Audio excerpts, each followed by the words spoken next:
Marcus considered his existence a well-calibrated machine.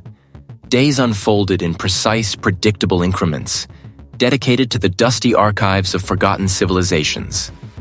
His small, book-lined flat, perpetually smelling of aged paper and lukewarm tea, provided the ideal crucible for his reclusive scholarship. Social interactions were a necessary evil, confined to terse email exchanges with fellow academics or the occasional, equally terse, transaction with the bookseller. He found solace in the verifiable, the documented, the tangible remnants of lives long past. Legends, he often stated, were merely history distorted by the unreliable lens of human fear and imagination.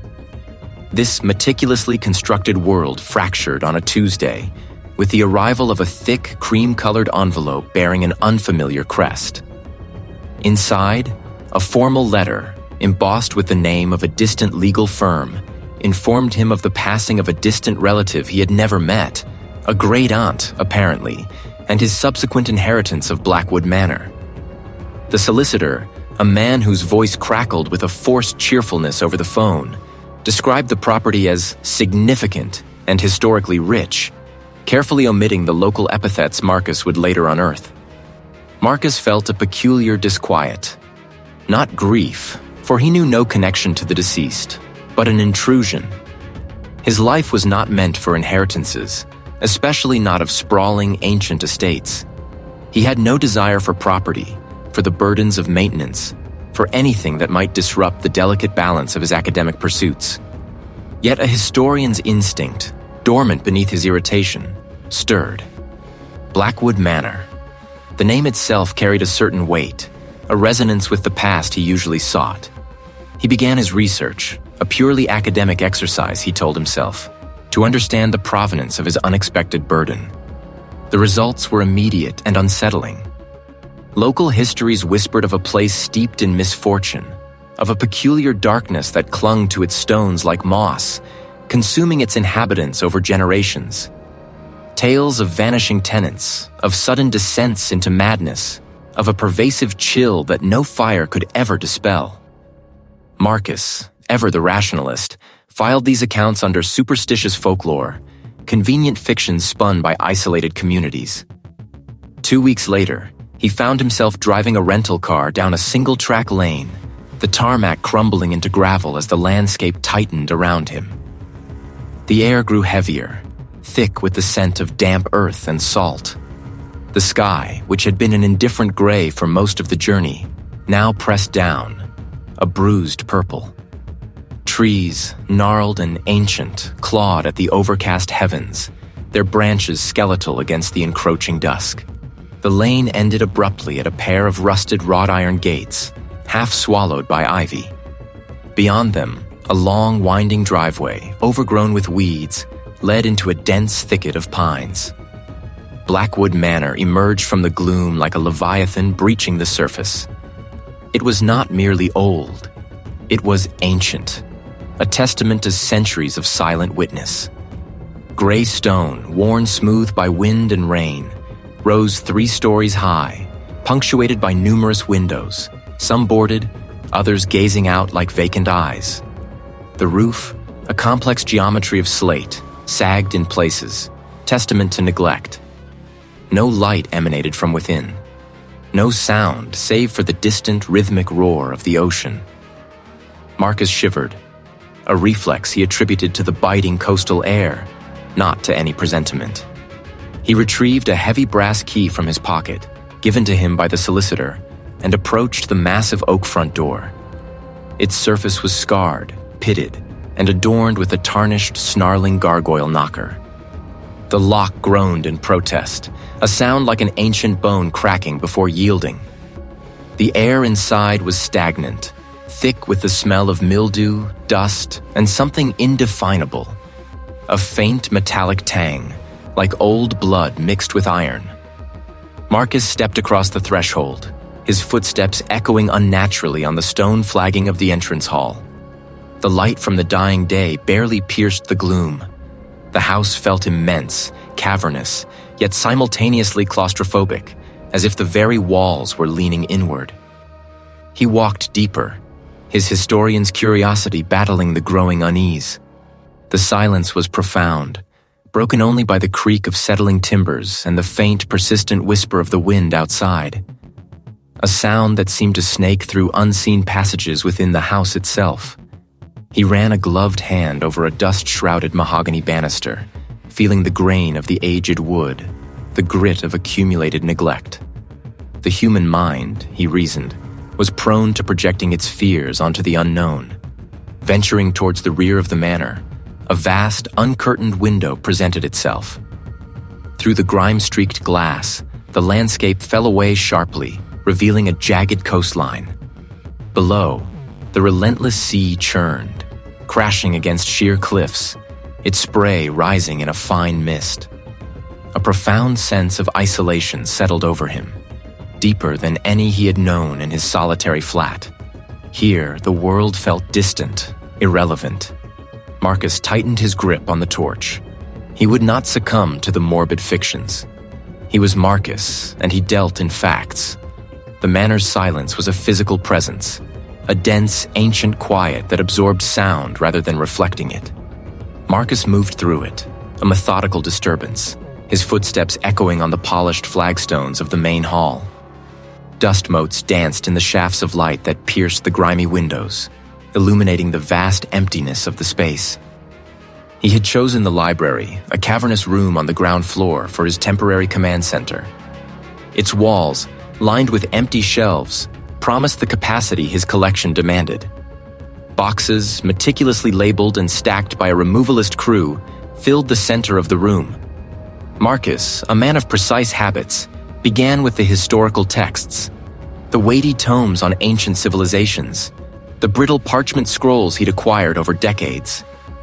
He worked in a focused rhythm, prying open crates, extracting volumes, and arranging them by chronology and subject. The scent of old paper, a comfort, mingled with the musty dampness of the manor. Hours bled into one another. The afternoon sun, weak and watery, gave way to a twilight that swallowed the library's corners. A single electric lantern, powered by a generator he'd insisted upon, cast a harsh yellow glow on his immediate workspace. He was placing a collection of Byzantine manuscripts onto a high shelf when a chill, sharp and localized, prickled the hairs on his forearms.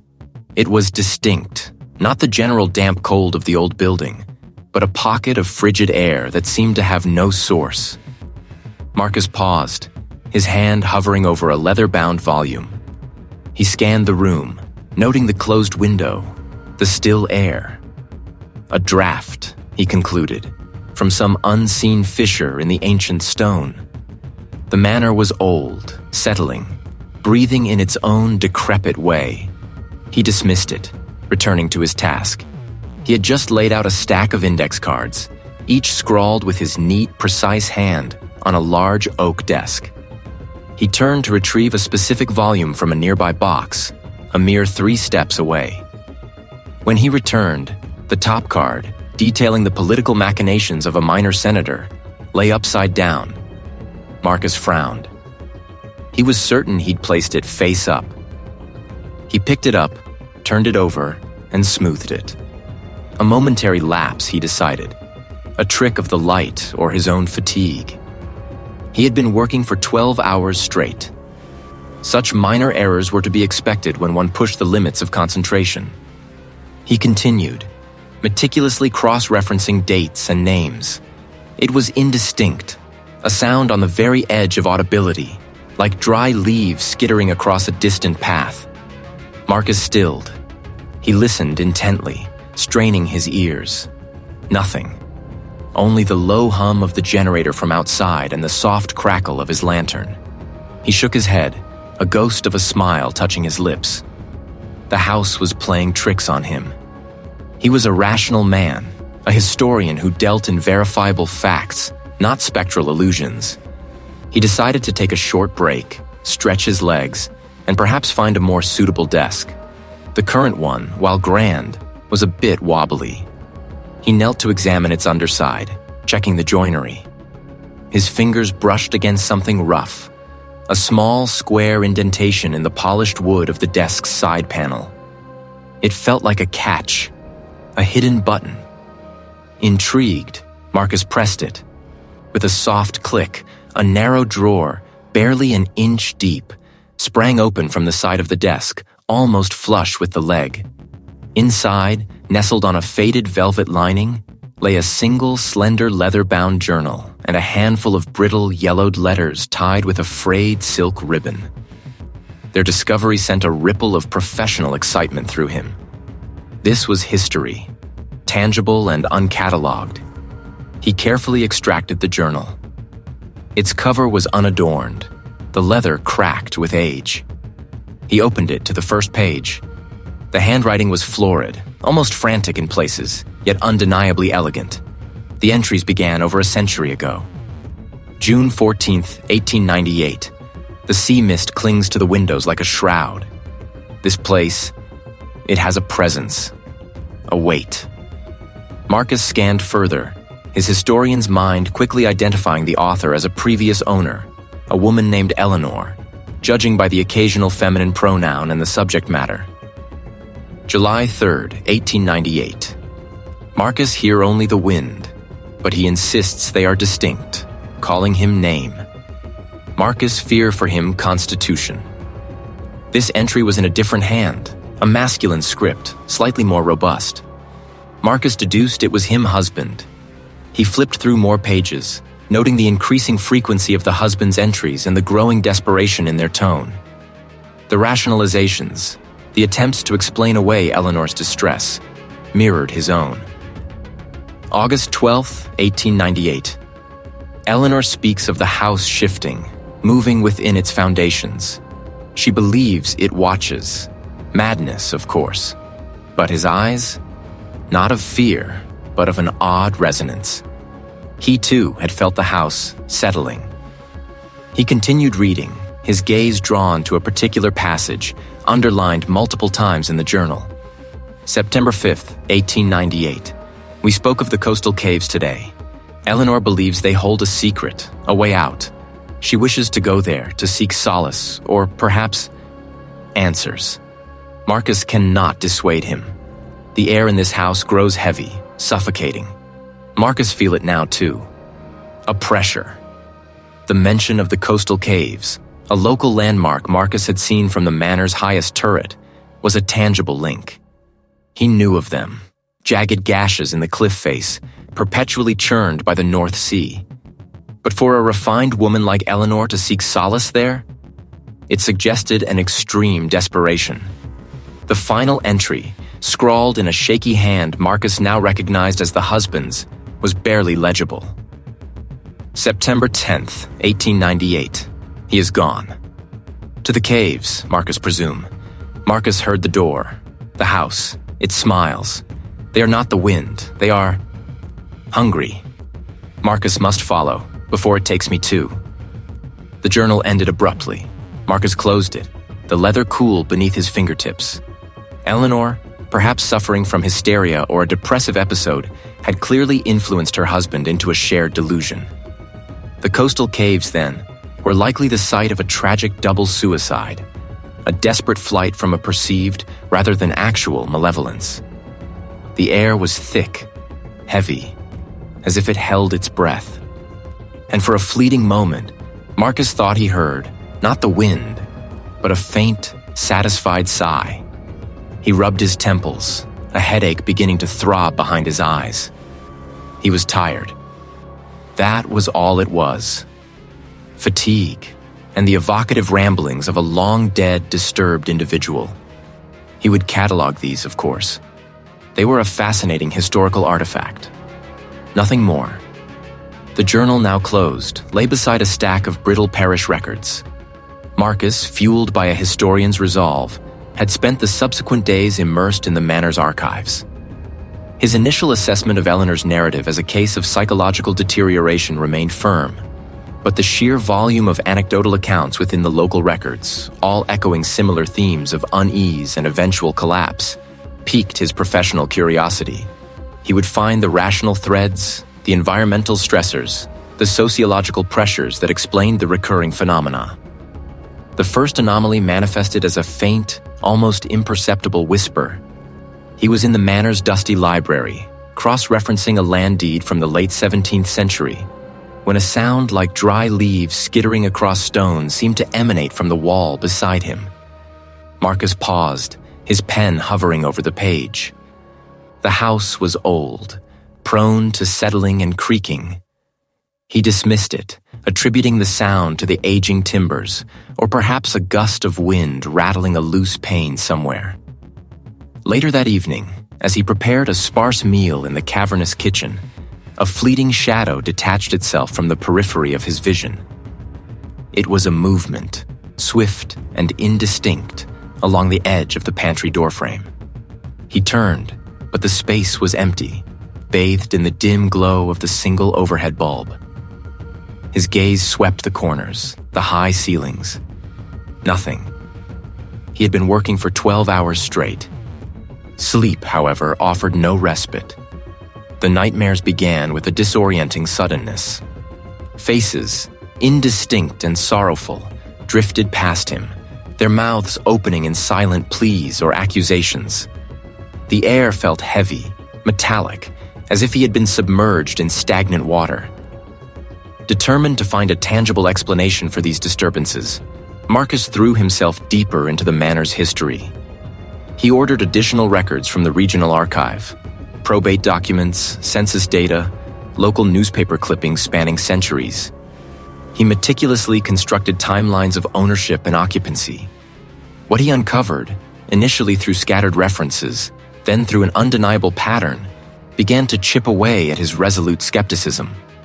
The first few owners, solid and respected figures, seemed to thrive. Then, around the mid-18th century, a subtle shift occurred. The records began to mention peculiar behavior. A distant ancestor, a reclusive botanist named Alistair, was documented as having developed an unshakable melancholia during his residency, eventually abandoning his estate to live in the coastal caves nearby, where he was found months later, emaciated and speaking only in a forgotten dialect. The manor was then sold. Subsequent residents followed a disturbing trajectory. A merchant family, the Davies, inhabited the manor for barely 5 years before the patriarch, a man known for his robust constitution, was discovered drowned in the manor's well, an apparent suicide. His widow, according to a terse local report, suffered a nervous collapse and was relocated. The manor stood empty for a decade.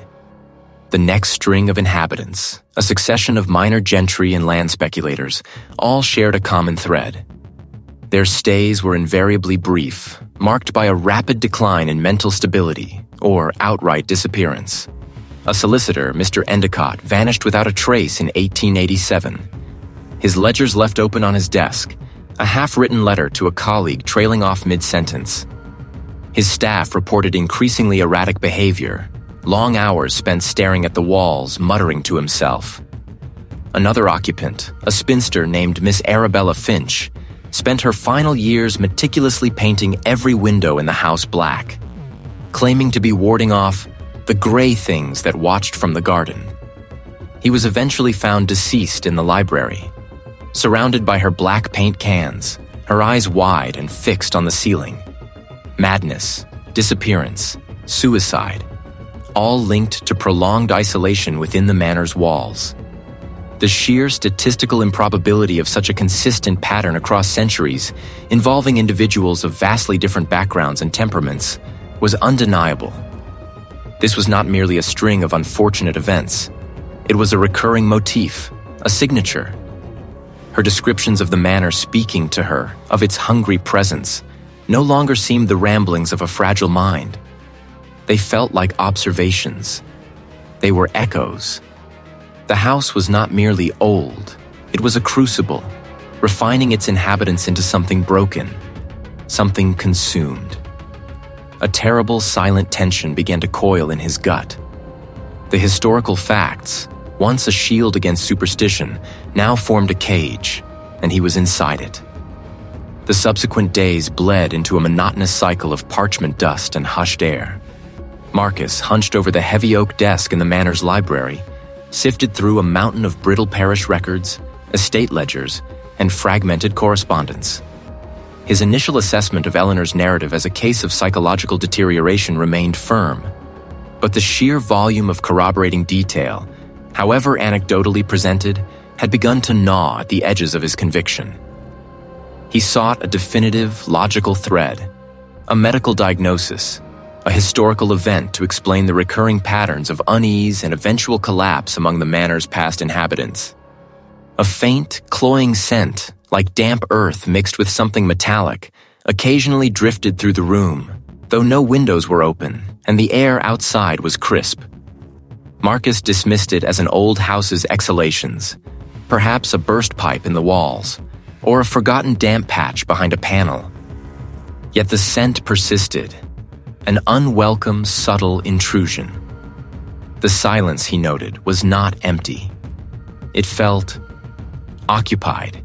He was examining a particularly dense ledger from the late 18th century, documenting repairs and strange expenses. Reinforcement of cellar door, iron for window bars, payment to the village elder for services rendered. When a sudden, sharp crack echoed from the wall directly behind him. He flinched, his hand flying from the page. It sounded like a heavy timber splitting or a bone snapping. He turned, his gaze sweeping the ornate wallpaper, the heavy drapes, the shadowed corners. Nothing. The wall was solid, unmoving. A trick of the old house settling, he decided, forcing his attention back to the ledger. But the quiet now felt different. It was denser, more watchful. A prickling sensation started at the nape of his neck, spreading across his shoulders. He felt an intense, unseen presence in the room. Not a specter, but a pervasive, almost physical weight, pressing down, observing. It was the feeling of being scrutinized, every muscle, every thought, weighed and measured. He shifted uncomfortably in his chair, his determination warring with a nascent unease. Later that evening, after a meager meal, Marcus returned to the library. He had found a series of letters penned by a manor resident from the mid-19th century, a woman named Agnes, to a distant relative. Her early letters were cheerful, detailing the beauty of the coast. But as he read on, the tone shifted, describing them as places of terrible memory, where the sea claims what the land offers. As Marcus read this specific passage, the metallic, earthy smell intensified, now carrying a faint, briny tang. The words on the page seemed to shimmer, then blur. The library receded. He was standing, not in the library, but on a precipitous cliff edge. The wind shrieked, tearing at his phantom clothes. Below, the tumultuous gray-green sea crashed against jagged rock formations. The distinct, echoing groan of waves reverberated from deep within the earth. The sound of the coastal caves silhouetted against the stormy sky stood precariously close to the drop. It was a woman, her hair wild, her clothes billowing. Her back was to him, but he felt her despair, a crushing wave of sorrow. He heard her voice, thin and reedy, carried on the wind. It watches, it takes, it feeds. Then a sudden violent shove, not from him, but from behind the woman. An unseen force propelled her forward. She screamed, a sound ripped from her lungs, swallowed by the gale and the roar of the sea. Marcus gasped, stumbling backward, his chair scraping loudly on the polished floor. He was back in the library, the letter clutched in his trembling hand. The scent of brine and damp earth still clung to the air, fading slowly. His heart hammered against his ribs, a frantic drumbeat. The vision had been so vivid, so visceral. He could still feel the biting wind, hear the woman scream, taste the salt on his tongue. His breath hitched. He closed his eyes, then opened them, scanning the familiar dusty shelves. Rationality fought a desperate battle against the sensory assault. Hallucination, he tried to tell himself. Stress, exhaustion. But the details, the sheer reality of it, gnawed at his carefully constructed skepticism. He had not imagined the coastal caves. He had been there, or at least a part of him had. It felt as if the very walls were breathing, expanding, drawing him in. He was not merely an observer in this house. He was becoming part of its fabric, a new memory to be absorbed, a new story to be consumed. His historian's resolve, once so unyielding, now felt brittle, fracturing under the relentless, unseen gaze of the manor. His breath hitched, a ragged sound torn from his throat. The spray from the tumultuous sea lashed his face, cold and sharp, stinging his eyes. He stumbled back, his boots finding no purchase on the slick, barnacle-encrusted rock of the coastal caves. The woman was gone. The wind howled, a predatory shriek that seemed to mock his disbelief. He squeezed his eyes shut, then opened them, scanning the churning gray water below. Nothing. Just the endless, indifferent expanse of the ocean. A violent gust nearly pitched him forward. He clutched at the rough stone, knuckles white. It had to be the wind, a freak gust. He had lost her footing. It was a tragic accident, a sudden, horrifying confluence of elements. The shove. That was his mind playing tricks, a phantom sensation born of the shock. He was a man of logic, of empirical evidence. There was no unseen force. It was an absurd, superstitious thought, unworthy of his intellect. Yet a cold tremor ran through him, deeper than the sea spray, colder than the wind. He scrambled away from the precipice, his legs stiff, muscles protesting. The path back to the manor seemed longer, steeper, the air heavier with each step. The smell of salt and decay clung to his clothes. He reached the heavy oak doors, fumbling with the oversized iron key. He leaned against the door, the wood cool against his clammy cheek, and took several deep, shuddering breaths. He needed to report this. His hand shook as he reached for the antique rotary phone in the study. No dial tone. He tried the study's extension, then the one in the drawing room. All silent. He cursed under his breath, a low, frustrated growl. The lines must be down from the storm. He retrieved his mobile phone from his coat pocket. No signal. He walked to the window, then to the library, then even the kitchen. A persistent, infuriating blank screen. He tried sending an email from his laptop. The Wi-Fi icon flickered erratically, then vanished. Each attempt to connect to the outside world met with an invisible, unyielding barrier. A strange weariness settled over Marcus. The initial urgency, the adrenaline of the fall, began to recede, replaced by a profound, almost comforting lethargy. He put the phone down. He sank into a high-backed armchair, the velvet cool and ancient beneath his fingers. Dust motes danced in the shafts of fading light, a silent, swirling cosmos. The house seemed to breathe around him, its old timbers groaning, the floorboards settling. And he was within it. Days bled into one another. Marcus lost track of the precise count. His initial determination to leave, to contact authorities, to understand the woman's demise, slowly eroded. The memory of her scream, once sharp and piercing, softened at the edges, becoming a distant echo, like a dream that faded upon waking. He spent his hours in the library, poring over the manor's ledgers, its vast collection of forgotten texts. The house's history became his sole focus, a consuming obsession that dwarfed all other concerns.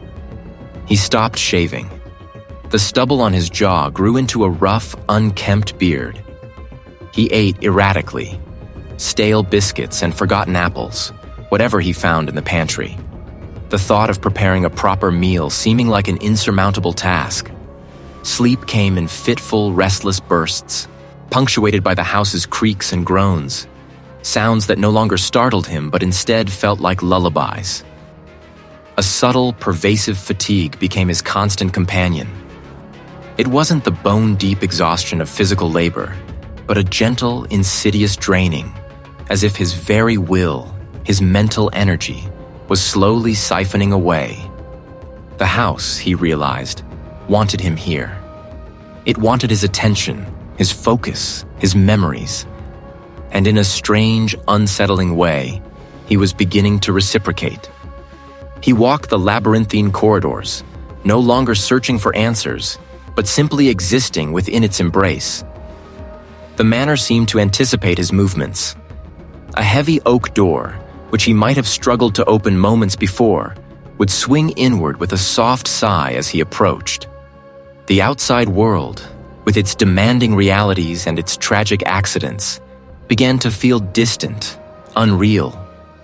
His research, the true nature of the manor's past, seemed infinitely more pressing, more tangible. He was no longer a historian investigating a property. He was becoming a part of its ongoing narrative. The house was a quiet, insistent presence, a silent companion that never judged, never questioned, simply absorbed. He was Marcus, and this was his house, and it was slowly, irrevocably, claiming him. The salt-laced wind still clawed at Marcus, even after he had stumbled away from the coastal caves, the memory of the vanished woman a raw wound in his mind. His clothes, stiff with sea spray and grit, chafed his skin as he navigated the treacherous path back to the manor. The cold, sharp sting on his face lingered, an echo of the unsettling encounter. He pressed a hand to his temple, the throbbing ache a counterpoint to the distant roar of the ocean.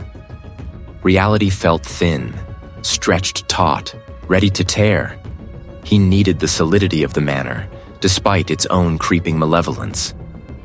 Or perhaps he simply needed a place to retreat, any place. The manor loomed, a monolithic shadow against the bruised sky, its windows like vacant eyes. The heavy oak door groaned as he pushed it open, a sound that seemed to reverberate through the very stone of the house. Inside, the air was still, heavy with the scent of dust and something metallic, like old blood or tarnished silver. He found himself in the main hall, but something was subtly wrong. The tapestry depicting a hunting scene, usually hanging to the left of the grand staircase, was now on the right. He paused, his brow furrowed. Had it always been there? He was certain it hadn't. He ran a hand over the rough wool of the tapestry, the threads cool beneath his fingers. A faint, almost imperceptible hum resonated through the floorboards. He shook his head, dismissing it as fatigue, the lingering shock from the caves. He ascended the stairs, his boots thudding softly on the ancient wood, each step a deliberate effort. On the landing, he turned towards his study, a sanctuary of sorts. But the door wasn't there. No seam, no handle, no indication of a door. His study, his books, his research gone. He paced the landing, his breath quickening. He tried another corridor, one he remembered led to the library. He walked and walked, the passage seemingly stretching before him, the walls lined with portraits of stern-faced ancestors whose eyes seemed to follow him. One particular portrait, of a gaunt man with a neatly trimmed beard and piercing blue eyes, caught his attention. He paused, staring. There was something familiar in the curve of the jaw, the set of the mouth. A wave of dizziness washed over him. He gripped the cold stone wall for support. He saw his own face, but the lines around his eyes seemed deeper, his hair thinner, a strange, haunted quality in the gaze that wasn't entirely his own. The weight of generations, of forgotten sorrows, pressed down on him. This is my study, and Marcus will not be denied entrance. The thought was clear, resolute, but it wasn't his voice. It was deeper, older. He pulled his hand away from the cabinet, a tremor running through him. He was Marcus, a historian, a skeptic. He knew his own name. He knew his own life. But the certainty wavered, a flickering flame in a gathering storm. He found a door that looked like the library entrance, pushed it open, and stepped into a vast, echoing space. It was not the library. The The room was empty, save for a single dust-shrouded chaise lounge in the center. The air here was heavy with a cloying sweetness, like decaying flowers. He heard a faint scratching, a skittering sound from the far corner. He spun around, his heart hammering against his ribs. Nothing. He was losing his grip. He was certain of it. The house wasn't just influencing him, it was rewriting him. He saw himself, Marcus, standing in this strange, empty room. But then, in a blink, he was another man. A man in a velvet smoking jacket, gazing out at the tumultuous sea through a window that wasn't there, a profound melancholy settling over him. He is gone. The thought was a shard of ice. The wall was rough, cold stone, damp to the touch. He was trapped. The manor had swallowed the corridors, the doors, the very pathways of his memory, leaving him adrift in a labyrinth of its own making. The air grew thick, pressing in, and Marcus felt his own identity, his very self, dissolving, like sugar in water. The cold, damp stone against Marcus's hand was undeniable, utterly solid. It wasn't the ornate wallpaper of the library, nor the smooth, dark wood of the study. This wall was ancient, rough-hewn, smelling faintly of brine and something mineral. He pushed against it, his fingers scraping the uneven surface, searching for the corridor that had vanished. His voice felt small, swallowed by an echoing space that shouldn't exist within Blackwood Manor. He spun, disoriented, the faint glow from his phone barely piercing the profound gloom. The library, the familiar shelves, the desk, all gone. He moved forward, driven by a primal need to escape the crushing sense of being watched, of being entered. The passage descended, the rough floor uneven beneath his worn boots. The sound of dripping water intensified, joined by a low, rhythmic rumble. It was the ocean. How could he be underground, yet hear the ocean so clearly? The rhythmic rumble intensified, becoming the unmistakable roar and hiss of waves breaking. He was in the coastal caves. The sheer impossibility of it stole his breath. One moment, he was in the heart of Blackwood Manor. The next, he had been shunted without warning into this subterranean maw. His light played across the cavern walls, revealing a bizarre tableau. Embedded within the natural rock, and sometimes fused with it, were fragments of human habitation. A splintered chair leg, a brass button, a child's porcelain doll, its painted eyes wide and empty. These were not natural formations. They were swallowed objects, slowly being absorbed into the very fabric of the cave. The floor of the cave was littered with more. Not just debris, but objects that felt wrong. A collection of leather-bound journals lay open, their pages brittle and yellowed, but the ink within them was impossibly faded, almost ghost-like. He picked one up, his fingers brushing against the paper. The words were there, barely visible, but they carried no weight, no meaning. It was as if the essence of the writing had been leached away. He found a small, intricately carved wooden bird, once bright, now dull and desiccated, its surface crumbling at the lightest touch. They depicted figures, stick-like and desperate, being drawn into a gaping, tooth-like maw. Above the maw, a larger, more abstract shape pulsed, its tendrils reaching out to the figures. This wasn't a haunting. This wasn't a residual energy. The manor, this ancient, malevolent structure, was not merely haunted in the conventional sense. It was an organism, a predator. The fading journals, the desiccated bird, the empty locket. They weren't just old objects. They were remnants.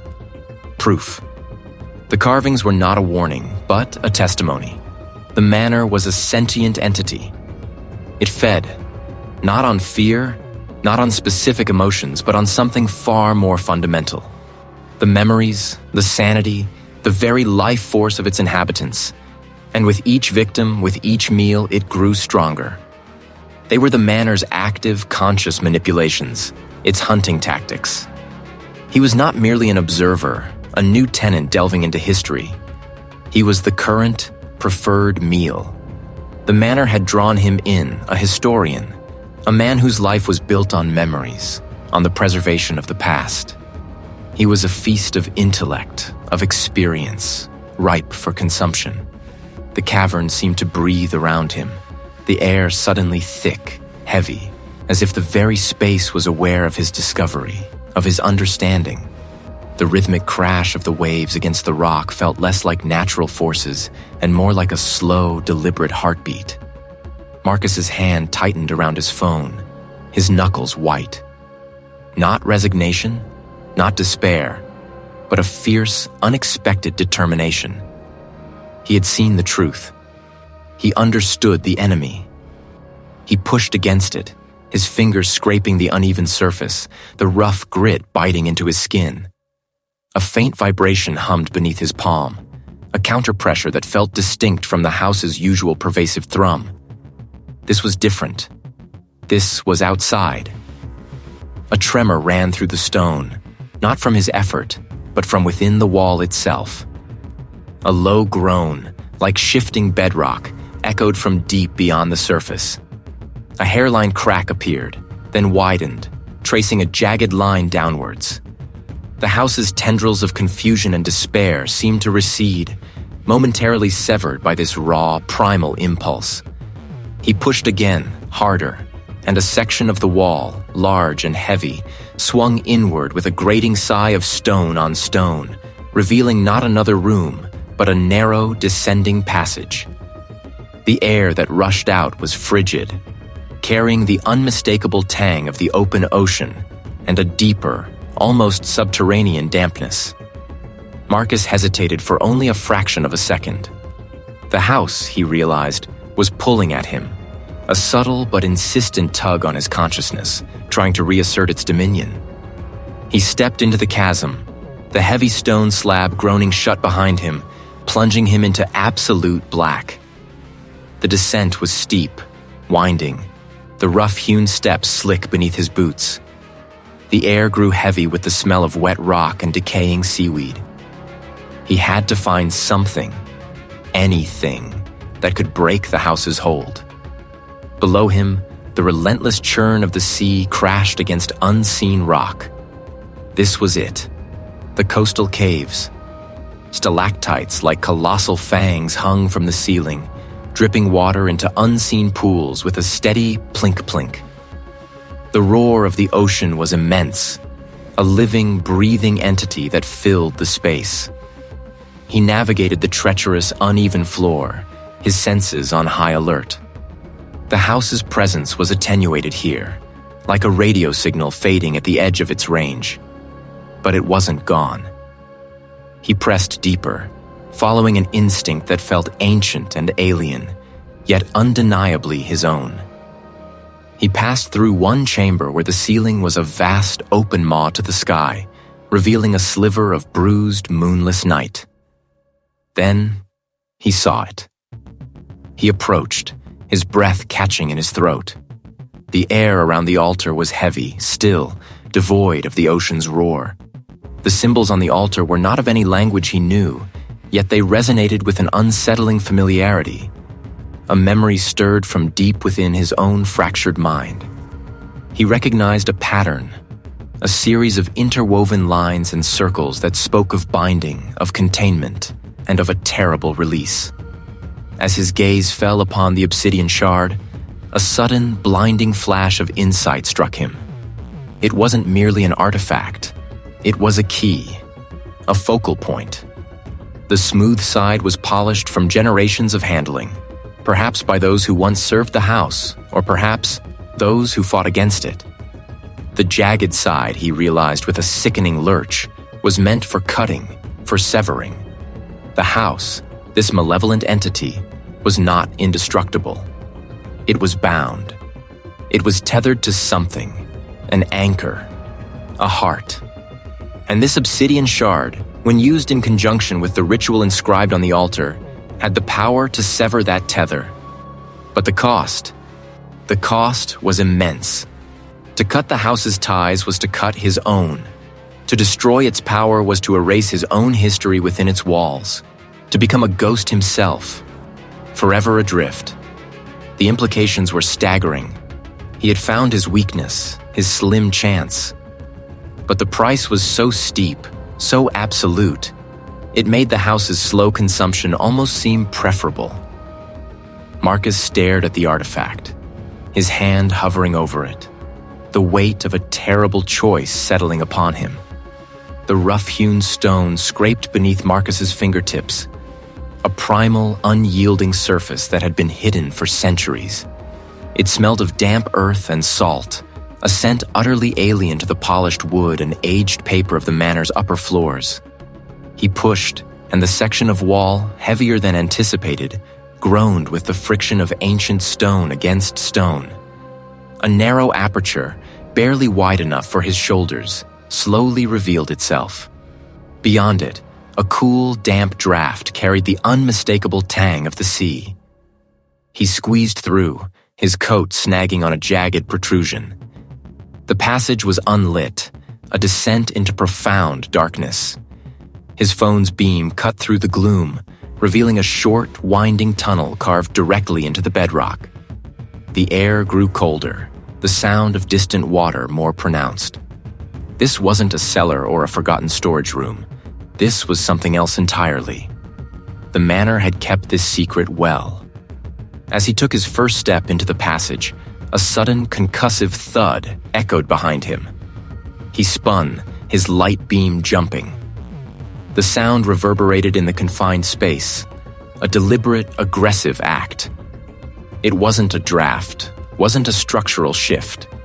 The house was fighting back.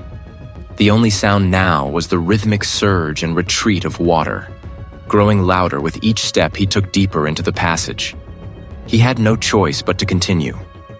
This was it, the coastal caves. A sudden gust of wind, impossibly strong within the enclosed space, whipped past him, extinguishing his phone's light. Marcus cursed, fumbling in the absolute blackness. He heard a faint, wet slap nearby, then a low, guttural sigh that seemed to emanate from the very stone. He quickly reactivated his phone. The beam danced across the cavern walls, revealing ancient carvings, crude and disturbing, depicting elongated figures with empty eyes. Then, his light settled on a figure standing by the water's edge. It was indistinct, a wavering column of gray mist, yet it possessed a disturbing, almost human outline. It was tall, impossibly thin, and seemed to be observing him with an unnerving stillness. This was not an echo of the past, not a residual imprint. This was an active presence. The figure moved, not walking, but gliding, its form rippling like smoke. It extended a hand, or what appeared to be one, a translucent claw that reached towards him. Marcus instinctively recoiled, stumbling backwards over a slick rock. He gasped, scrambling away, his heart hammering against his ribs. The figure didn't pursue, but its form seemed to solidify for a moment, its empty eyes fixed on him, before dissolving back into the swirling mist. He pressed himself against the rough cave wall, breathing heavily. The house wasn't just influencing his mind. It was actively manifesting, physically assaulting him. As he caught his breath, the cave itself seemed to shift. The ancient carvings on the walls began to writhe, the figures distorting, their empty eyes seeming to follow him. The air grew thick, pressing in on him, making it difficult to draw a full breath. He saw images flash before his eyes, his own reflection, gaunt and terrified, superimposed over the faces of the manor's past inhabitants, their expressions mirroring his own horror. This was the house's ultimate weapon, the erosion of his will. It was trying to convince him to surrender, to become another memory it would consume. No, he wouldn't let it. He had come too far, discovered too much. He forced his eyes open, pushing back against the suffocating despair. The cave floor beneath his feet seemed to undulate, and the water in the pool churned with an unnatural vigor. The manor had shown its teeth, but Marcus, though terrified, was not yet broken. He pushed, and the section of wall, heavier than anticipated, groaned with the sound of ancient earth shifting.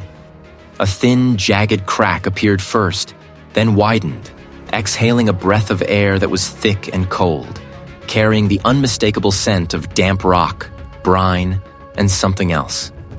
Something metallic and faintly putrid, like rust mixed with a forgotten stagnant pool. Marcus braced himself, muscles straining, as the stone slab grated inwards on unseen pivots. It moved slowly, ponderously, revealing a narrow, vertical fissure of absolute blackness. No light from his lantern penetrated its depths. He swallowed, the sound loud in his own ears, and drew a deep breath. This was it. The culmination of his research, the terrifying truth he had chased through crumbling archives and whispered legends. This was the house's hidden artery, its true root. He squeezed through the opening, the rough stone snagging his jacket, scraping his skin.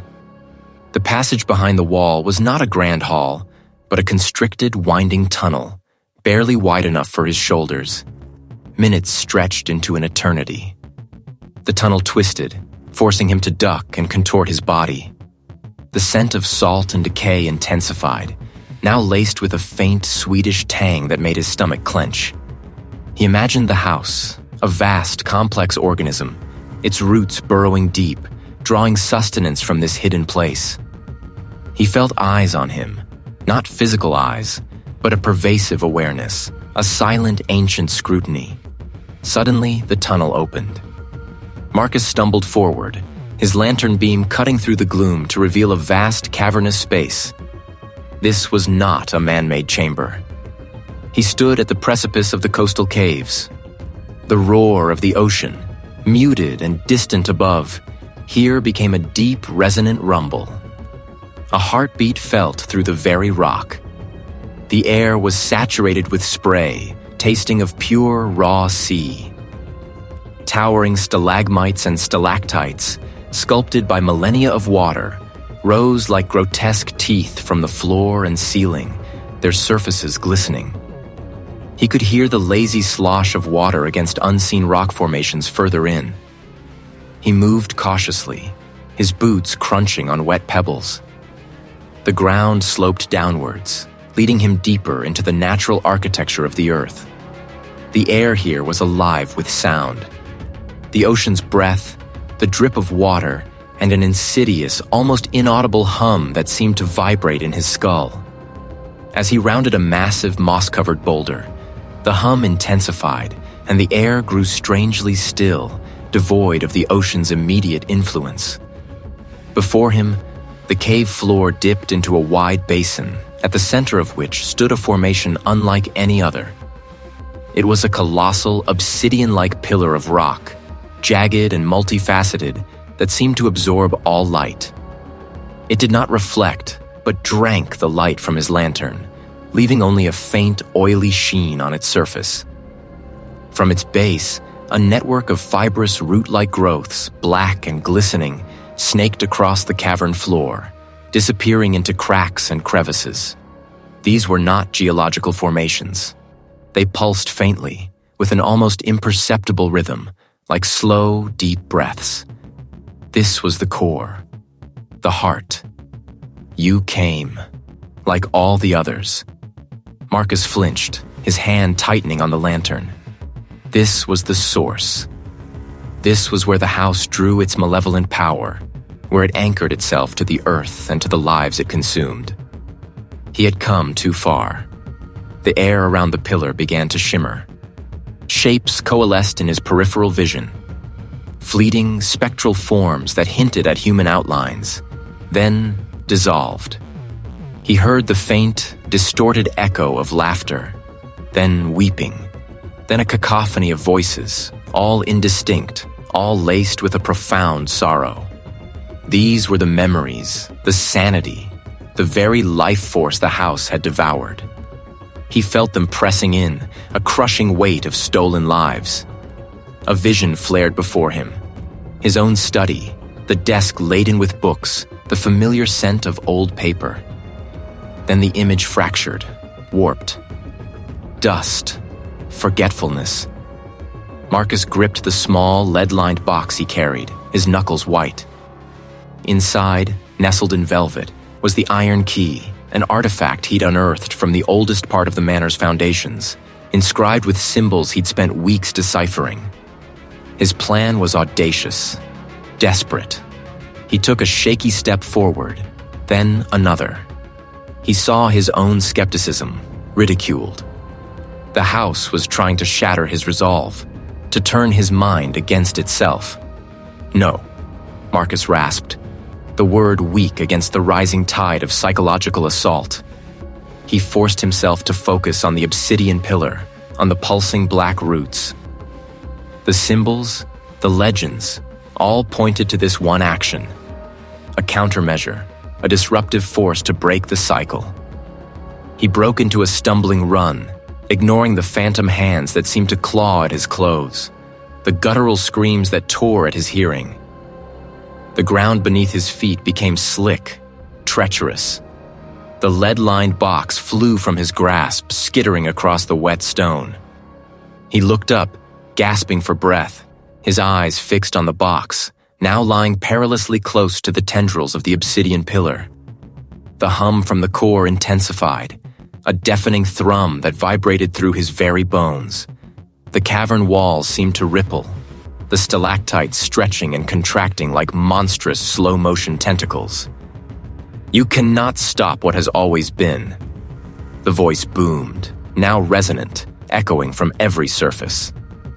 "You are merely another memory to feed upon."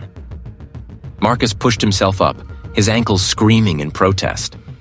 He could feel his own memories fraying, his sense of self blurring at the edges. He would reach the key. The fractured landscape of Marcus's mind mirrored the physical ruin of the manor. His ankle throbbed, a dull, insistent ache that grounded him, a tether to a reality he felt slipping away. Names, dates, faces, all the anchors of his identity became indistinct whispers. But beneath the terror, a stubborn, burning defiance remained. His flashlight beam, weak and flickering, pierced the gloom, revealing steps carved crudely into the earth, descending into absolute blackness. This wasn't a man-made passage. It was a wound in the land itself, a geological artery. This was not merely the manor's foundation. It was its origin. He limped down, each step a testament to his fading will, the raw rock scraping his palm as he used the wall for support. The air grew heavy, thick with moisture and the smell of damp earth, salt, and a faint, sweet decay he couldn't quite place. He was in the coastal caves. The beam of his flashlight danced across vaulted ceilings, stalactites like frozen tears, and walls that glistened with moisture. But it wasn't just water. They were like projected transparencies, overlapping, translucent. A woman laughing, a man weeping, a child's outstretched hand. These were not just residual hauntings. They were memories, captured and displayed. This was it. This was the house's gullet, its digestive tract. The manor consumed lives, and these caves were where it processed the essence of those lives. The memories, the experiences, the very fabric of identity.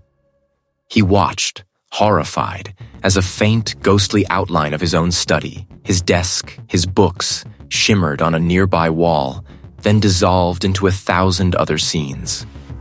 His own memories were being drawn out, dissolving into the swirling tapestry on the cave walls, becoming part of the house's endless feast.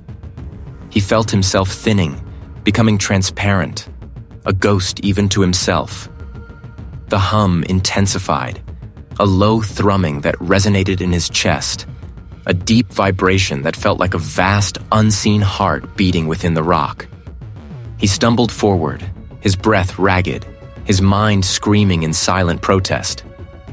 He saw himself, a younger Marcus, laughing with a colleague over a forgotten text, then an even younger Marcus, hunched over ancient maps, a spark of discovery in his eyes. These were being ripped from him, not violently, but with a horrifying, gentle inevitability, like threads unwound from a spool. Then he saw it, deeper within the largest cavern, where the sea's roar was a constant, deafening presence. The cave walls pulsed with a more intense light. Not the shimmering, ephemeral images, but a concentrated, swirling vortex of pure, raw energy.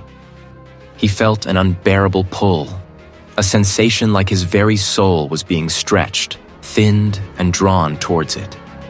This was the house's heart, its brain, its stomach. It was the nexus of its being. A thought, sharp and clear, cut through the fog of his dissolving mind. Understanding. He was a historian. His weapon was not force, but knowledge. He pushed himself, dragging his injured leg towards the pulsating core. The air grew dense, charged with an almost painful static electricity. He could taste ozone, feel his hair stand on end. As he drew closer, the images on the surrounding walls coalesced, not into individual memories, but into a vast, sweeping panorama of the land itself. He saw the ancient coastline, the shifting tides, the very rock forming over eons. He saw primitive settlements, Roman garrisons, medieval strongholds, each one built upon the same ground, each one feeding the growing entity beneath. The manor was just the latest iteration, a more refined trap. The house wasn't just in the manor, it was the land, a geological entity that had learned to consume consciousness. The true horror was its sheer, patient longevity. His defiance hardened. If it was the land, then it had existed long before him and would exist long after.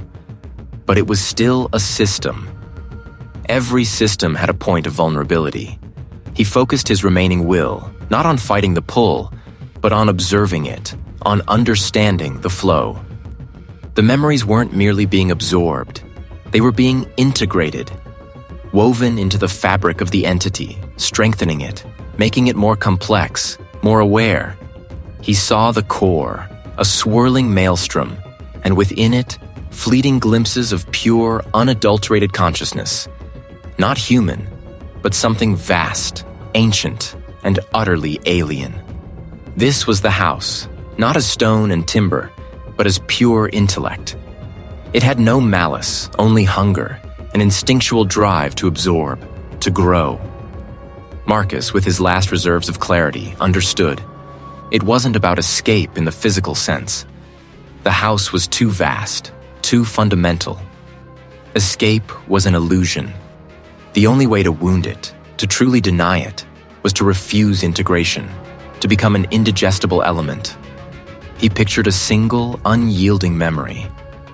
The feel of his father's hand, rough and warm, on his head.